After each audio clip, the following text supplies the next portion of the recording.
Green Lantern New Guardians number 12, written by Tony Bedard, art by Tyler Kirkham. Last issue left off with the reveal that Sade, the slave guardian of Larfleeze, was actually the mastermind of this whole plan. And then this issue picks up with, it's just the finale of it, where the orrery with Invictus on it is making its way through the solar system over to where Larfleeze is. And he's just standing on the sun being like, for when I arrive, I will destroy you for what you've done, Larfleeze. By the way, he killed my race. Just making sure everyone remembers that. So Kyle and Sade are having a screaming match, just saying, like, how could you do it, Sade? And Sade's like, oh my God, stop your bitching. For the love of God. Like, clearly I did what I had to do because my Ganthet was dead. But before they can get too deep into it, literally the orrery is on top of them, like the sun is about to absorb them, and they talk about it and they're like, okay, here's the deal, none of us can face Invictus alone, we have to go as a team. And unfortunately I think that team also has to include Larfleeze because he is actually really powerful. So okay, Larfleeze is on the team, and everyone's like, what, are you serious? And even Larfleeze is like, okay, yeah, sure, whatever. And so they're all getting up on it, and then the Weaponer's looking around and he's like, hey, I'm getting some readings from that ship. It's super duper powerful, and also there's something coming out of it. And so they think that's Invictus. They all brace for battle positions, but then when it lands, it turns out just one of his statues. And Larfleeze is like, psh, there's no harm in a statue, right? But then, as we all know, Invictus uses those to travel, and then he pops out of it and immediately starts choking out Larfleeze. And all the rest of the team is like, I don't think we should intervene. Yeah, let's just let this happen. Like, let him get some rage out on Larfleeze. And then Kyle's like, come on, guys. Where's your... Okay, fine. If you don't want to do this for the team reason, let's go ahead and do it for your selfish reasons. Arkillo, you say that you're a terror god, but he's the scary one. And Bleeze, you say you want all the rage. He's the one who's angry. Come on, guys. Be selfish if you're not going to do it for any other reason. So they all look at each other and they're like, all right, fine. We'll do it for our own individual core reasons. So they all storm in, start the fight scene, and the scene literally just goes on for the entire issue. But at one point, Bleeze gets hit, and St. Walker tells him, like, oh, let me heal you, Bleeze. And he's like, no, let me feel the pain. It's all I ever wanted. So then Arkillo starts showing visions of the dead angels, and Invictus is like, you guys blame me for your death? And it doesn't hold because the new ring is apparently crap.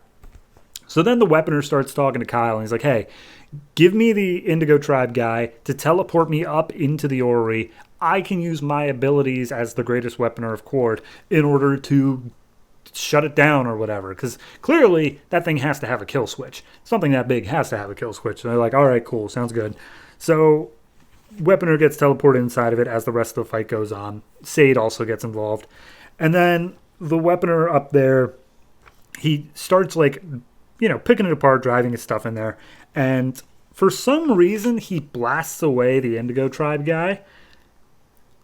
But, like, as far as I could tell, he's literally just doing exactly what he said he would. So I feel like this may be a betrayal, but I genuinely can't tell how. Anyway, he starts just moving the orrery away. He's not shutting it down. He's just driving it away. And as it gets further and further away, Invictus loses his, like, glow and starts, like, blackening up. And he's like, no, my power, it's linked to the orrery. I have to stay close to it. So he tries to get into a statue. The rest of the team keeps it away as Kyle, supercharged by St. Walker, managed to destroy it. And he's like, no, you've destroyed me. How can you do this? And finally, Larfleeze comes up and he's like, oh, I can finally get the upper hand on you. So he comes over and Invictus is still fighting. He's like, no matter what, you will be stopped. Vengeance will be mine. And he's like, yeah, okay, sure, whatever. So he finally gets frozen up into like basically a statue. Larfleeze goes to pick him up with his ring, but then the ring cuts out for a second, as does everybody else's. And they all hear voices from their ring screaming, let me out.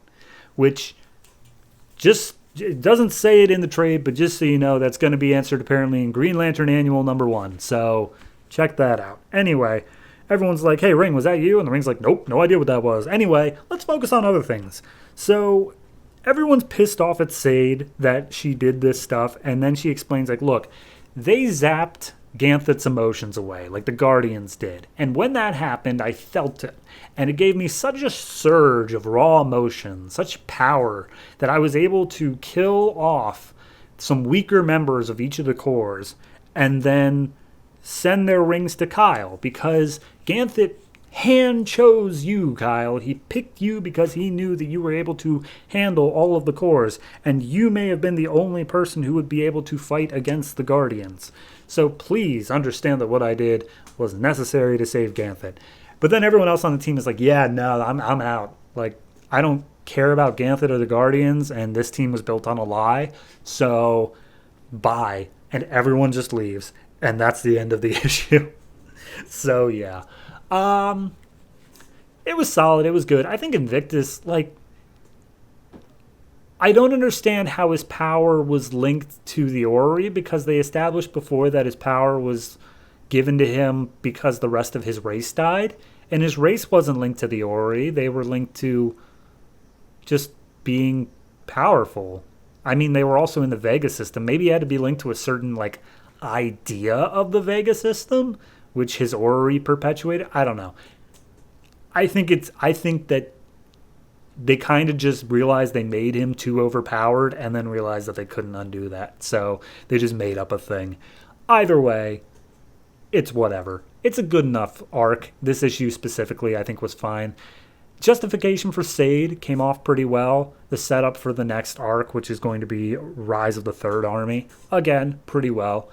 Yeah, I really don't have a lot to complain about. It just didn't blow me back. You know, it's not a thing of like, my God, this Invictus / Larfleeze arc was mwah. It was fine. It was good. That's all I really got to say. So overall, though, I give it a 7.5, though, just as the capper to everything that's happened, everything that's been going on. This was satisfying enough, and the art was pretty much fantastic the whole way through. But it was more or less just one extended fight scene. So 7.5. Looking forward to seeing how it ties into Rise of the Third Army in 2 months, I believe.